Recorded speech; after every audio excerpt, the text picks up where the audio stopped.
top sales director and prestige trip in your first year as an independent sales director?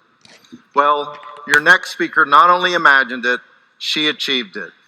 She went on to earn 9 top sales director and 9 prestige trips every single year until she became a national sales director.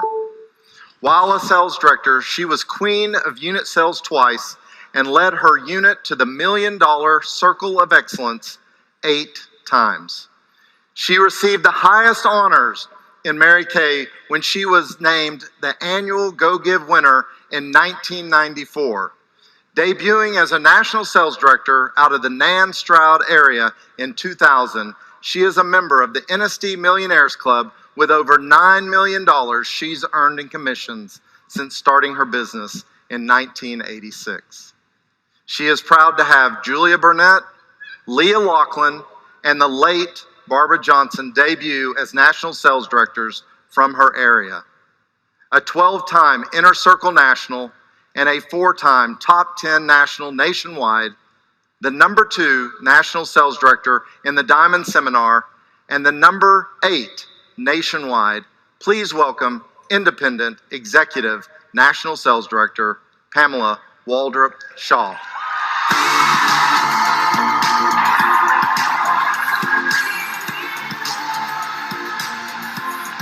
Good morning, Diamond Seminar. Good afternoon. Thank you, Jeff. Oh my goodness, I'm standing here on the accomplishments of our Shaw area and Epic family. Whew. Thank you for your excellence. Julia, Leah, I could not love you more every day. You just keep me in awe of how incredibly extraordinary you are. So here we are together. It was 1996. It was San Antonio, Texas, a leadership conference. The company had arranged for the $1 million directors to be transported by horse-drawn carriage from the convention center to a privately reserved restaurant where Mary Kay Ash stood at the door to greet us one by one, eye to eye, with genuine congratulations and welcome. The elegant table settings, cascading pink roses, centerpiece waterfalls were unique as the moment was unique. High achievers having an intimate lunch with our founder. In the usual format for these types of gatherings, Mary Kay would have salad at one table, entree at another, dessert at the final. And on this particular day, when we were at that last table, we all gathered our chairs around it to hear her stories, to be fully with her in the moment. She was infamous for opening up her purse and applying her favorite lipstick. It was watermelon from a palette with a little brush. And just like little girls do, we would always lean in to see what else she had in her purse. I'd experienced many of these moments with her at that point in my Mary Kay journey, but that day was different. I'll never forget her demeanor shift. She started talking about when she would no longer be with us. You know, the uncomfortableness that comes from those conversations. It hovered as we reassured her, oh, Mary Kay, you'll be with us for a long time. But she was adamant, and she guided the conversation one by one, touching our faces and asking the question, Pamela, will you pass it on? Each of us answered the same, yes, Mary Kay, I will pass it on. It would be our final meal with her. As the month following, a stroke took her speaking voice. Legacy grandson Ryan Rogers, brilliant leadership of Mary Kay presidents, our own Nathan Moore today, and corporate staff have guided us well since she passed on Thanksgiving 2001.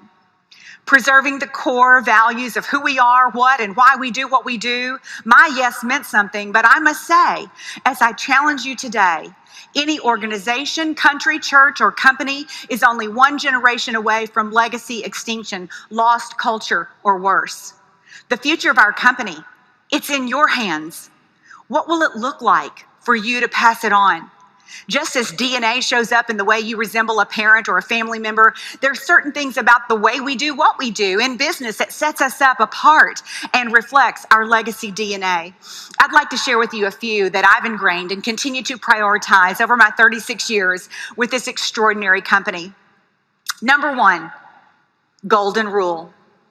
Of all the scripture principles Mary Kay could have applied to her company, why do you think she chose the golden rule? Do unto others as you would have others do unto you. Well, for starters, we're all pretty selfish. We're wired this way from birth, and we naturally think about what's best for ourselves.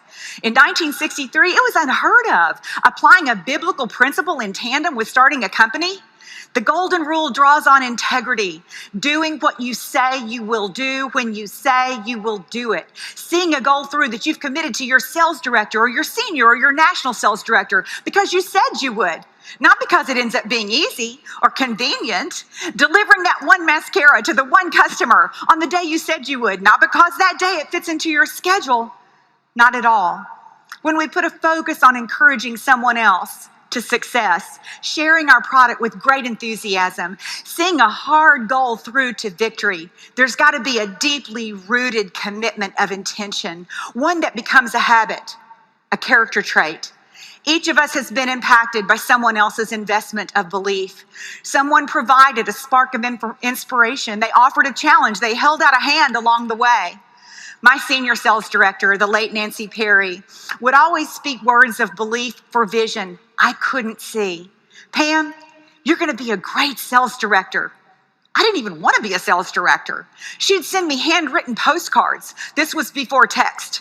And just like you have a string of text, I had a stack of postcards that said words I couldn't embrace or visualize myself for myself until I did. In the process of helping others, ironically, we help ourselves even more. Nancy also became a national sales director. Her belief in me for long enough allowed me to catch up with it one day. And because I showed up, even though I didn't feel like it many times, I stand here as a result of what inexplicably happens. Vision meets accomplishment when commitment overrides doubts and feelings. Have you gotten better? Have you been influenced for better, for personal growth, for advancement as a result of your involvement with Mary Kay? How can you pass it on more passionately, more consistently? Your team building numbers from last year, what's reflected in those results? And what will change? So number one, golden rule. Number two, gratitude. A spirit of gratitude must exist for the past, the present, and in a hope for the future. We've all heard, and many of us have experienced the benefits of keeping a gratitude journal or pausing in a moment of feeling blue to write, speak out loud the first 3 or 4 things that come to our mind for which we're grateful. From the air we breathe, to the roofs over our heads, to the challenges we face, to legacy leaders of this company. I mean, face it, unless we were one of the original 9, we all in some way rode on the coattails of our pioneers' hard work, brilliance, innovation, find-a-way creativity and grit. Those who went before us, overcomers to the challenges of their time. I'm so grateful they didn't cower to family circumstances, fickle emotions, or absent brand recognition that would inevitably include a great bit of rejection. There are 2 things that squelch gratitude: fear and comparison. Fear. Fear breeds stagnation, and it seeks out fearful others to validate. I'm far more fearful of ignoring and running away from or walking away from the middle of God's highest calling for me than I am fearful of COVID, of politics, of disapproval of others, or a no to booking. I'm more fearful of remaining comfortable than I am of putting it all on the line, the way leaders from biblical saints to modern voices have modeled. What fears rob you? To answer, look at where you've given up or what you've ignored. Consider where you stopped holding yourself accountable to a result. Look to a past spoken vision you've shared, written, and repeated, but not fulfilled. Inactivity is yeast for more fear, and it grows into justification and status quo living. Fear magnifies an unhealthy view of uncertainty. A focus on uncertainty dims your big dream, and where your focus goes, you go. Fear gives way to speculation. What if? Anything that you think or do out of fear aids any evil coming against you. So how do you become less fearful? You restrict the trigger. Stop scrolling. To be less fearful, you act courageously. Rather than letting emotions determine your next choice, remind yourself that it's your behavior, your actions that will affect your next feelings. And if you stay in emotion and ruminate, they're going to remain. When your commitment is greater than your feelings, you'll get results. And then there's comparison. Oh boy. Comparing yourself to others leads to disempowerment. If you want to feel really badly about yourself, just get on Instagram and just scroll, scroll, scroll. All those perfect pictures, all those perfect families, all those perfect people, all those perfect vacations, all those perfect lives. There will always be someone healthier, prettier, richer, stronger, younger, and smarter than you. At the same time, there's always somebody who's poorer, uglier, weaker, and less wise than you. Comparison causes us to view life from lack and not gratitude, and it lowers confidence. Manage your engagement with comparison by using higher accomplishments as your example of what can be instead of a mirror of what you're not, and then navigate your competitive spirit without comparing. I looked at the top of the scoreboard as an indication of where I could be, not the bottom of it to become fearful of what might be. If I gauge what's printed as possible, then I don't need to feel inferior to the top name or fearful of the bottom amount. So we've got golden rule, we've got gratitude, and number 3, we've got belief. My word for the year is believe. Belief is one of my top Gallup strengths, but I had lost belief in some outcomes. 2020, 2021, it drew on shock and disappointment and division and uncertainty, people's fears and unexpected responses. It rattled us.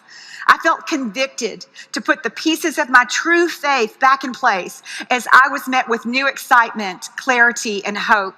And in that process, the word believe emerged. You know, sorrow can dance with happiness, and sadness can dance with gratitude and joy. Letting go, it can dance with gripping tightly, but doubt, it can't dance with belief. Belief shapes our actions, doubt does not. I want to fall backwards, arms open, embracing this next season, fully believing. The past 2 years has taught us a lot. In clarity, I'm leaving behind what I don't want. I'm bringing with me what's beneficial. I'm clear that to manifest any outcome you want, you got to go all in on your dreams. All in on your dreams. The way you use your voice, the way you share your conviction, the way you attract people to the Mary Kay product and the Mary Kay opportunity, the way you prioritize the hours in your day. What is the energy you're projecting? Who'd want to join you in what you're doing by the way you say it? How's your passion? Can they just not get away? Do you remember the 3-foot rule where Mary Kay Ash would tell us from every single time we were on this stage, whenever you're within 3 feet of any person, you bring up the conversation about Mary Kay. Have you ever heard of Mary Kay? Who's your Mary Kay beauty consultant? This new year stands before us as an unwritten book chapter.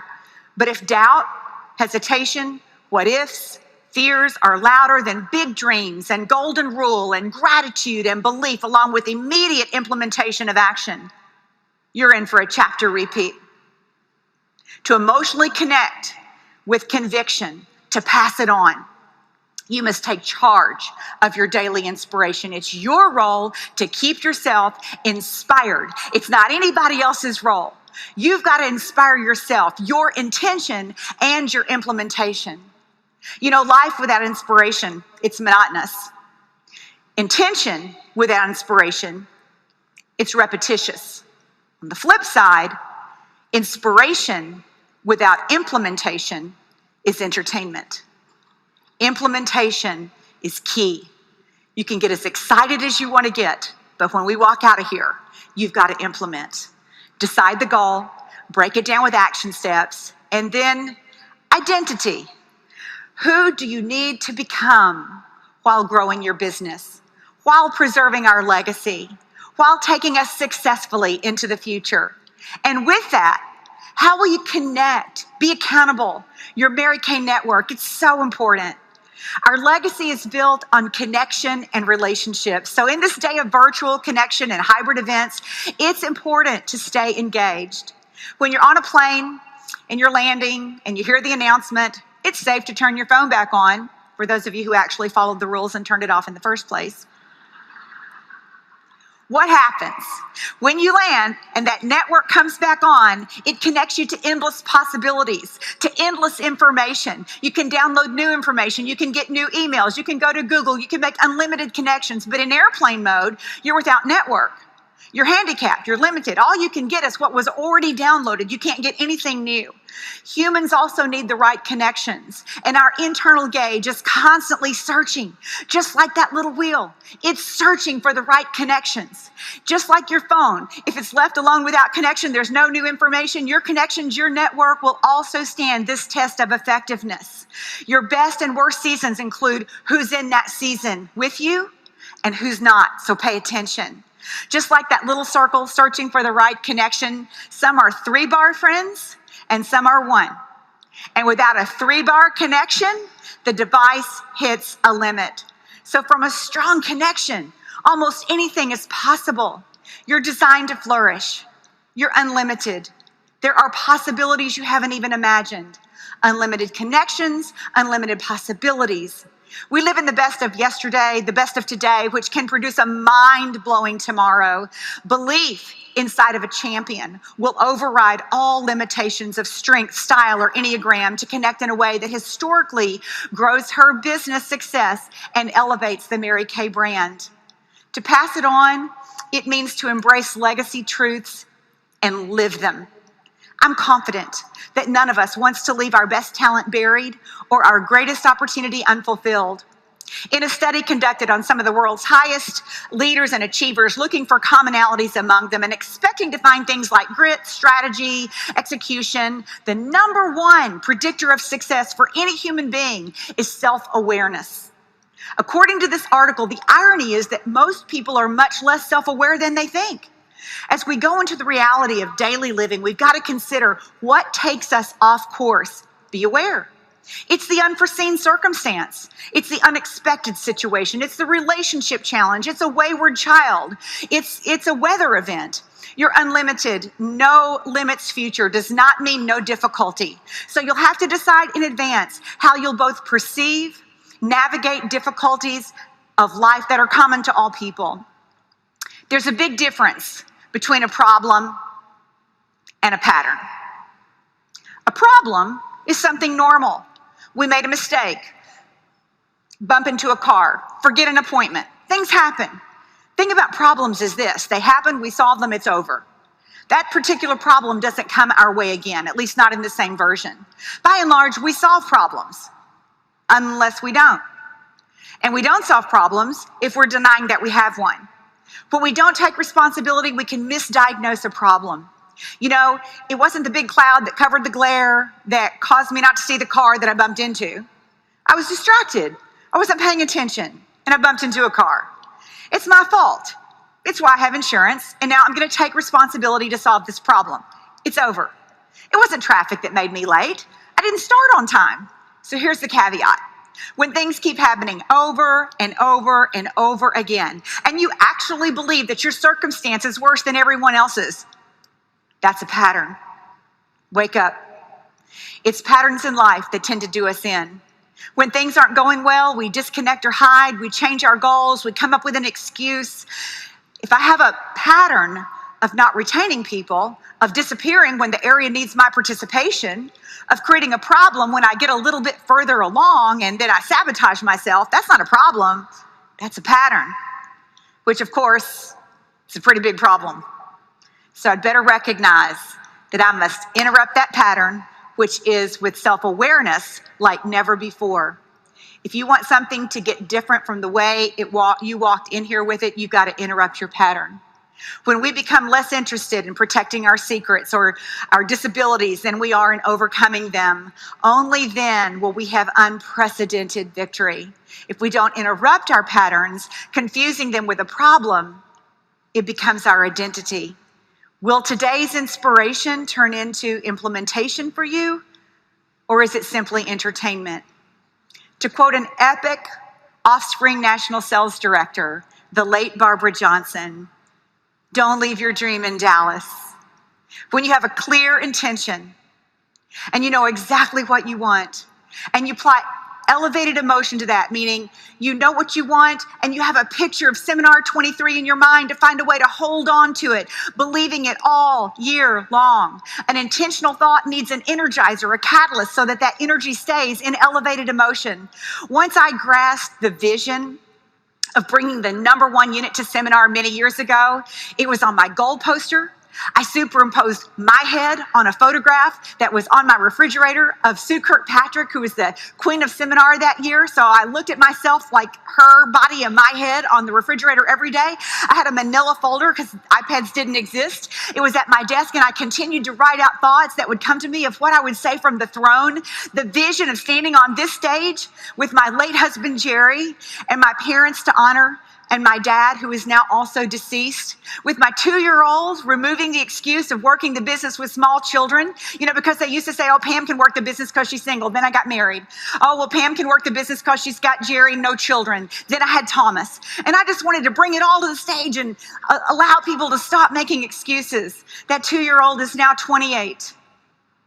The honor for the women who would represent walking out in our $1 million room and sit on those front row seats. I held on to it for 3 years before it became our reality. And then it played out on stage exactly as I had imagined it, except for one thing. Mary Kay Ash was not here to crown me, as it was a seminar following her stroke. How long will you wait? How big will your dream be? How can you swell in elevated emotion every single day? What impacts your family, your community, and this extraordinary company in our 60th anniversary year? There's an older person inside of you, and she's counting on you to get it right. Our legacy, it's in your hands. Will you pass it on? God bless you. Godspeed. Keep shining your light so brightly. Let's hear it again for your #2 National Sales Director, Executive National Sales Director, Pamela Waldrop Shaw. These giants will fall at a single word. In your name, in your strength,